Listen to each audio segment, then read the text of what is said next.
Inflation is a topic that's on a lot of people's minds these days. Prices are rising across the board, from gas and groceries to housing and healthcare, and it's causing a lot of financial stress and uncertainty for many households. But while inflation is generally bad news for consumers, there are actually some groups that benefit from rising prices. The government is one of the big winners from inflation. When inflation is high, tax revenues tend to rise as well. This is because many tax brackets and deductions are not indexed to inflation. So as prices go up, people's nominal incomes rise, pushing them into higher tax brackets even if their real purchasing power hasn't changed. The government also benefits from inflation through its own debt. When inflation is high, the real value of outstanding government debt is eroded. A dollar owed today is worth less than a dollar owed yesterday. So inflation makes it easier for the government to service its debt. Another big winner from inflation is the banking sector. Banks make money by lending out deposits at higher interest rates than they pay on those deposits. And when inflation is high, banks can raise their lending rates more quickly than deposit rates. This widens their net interest margins and boosts their profits. Homeowners with fixed-rate mortgages also tend to benefit from inflation.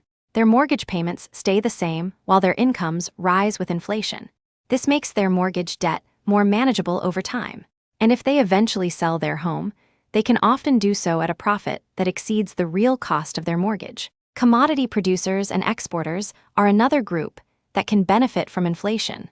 When prices are rising, they can charge more for their products without necessarily seeing a corresponding increase in their costs. This expands their profit margins. And if they sell their goods in foreign markets, the weak currency that often accompanies high inflation can make their products more competitive. Some investors can also profit from inflation. Owners of real assets like real estate, commodities, and stocks in companies with pricing power can often maintain the real value of their wealth. And some investors may be able to profit by trading inflation-sensitive assets or using hedging strategies. Of course, these groups don't necessarily win in an absolute sense.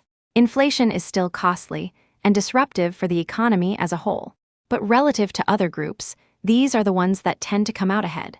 The losers, on the other hand, are primarily savers and those on fixed incomes. When inflation is high, the purchasing power of their savings and fixed incomes erodes. Retirees living off their savings are especially vulnerable. And workers whose wages don't keep up with inflation see their real standard of living decline. So while inflation may be good news for some, it's still a net negative for the economy. It distorts price signals, discourages saving and investment, and reduces overall economic efficiency. That's why central banks work so hard to keep inflation low and stable. But it's still interesting to think about who the winners and losers are. And it's a good reminder that the effects of inflation are not evenly distributed. Some people and institutions are able to adapt and even profit from it, while others bear the brunt of the costs.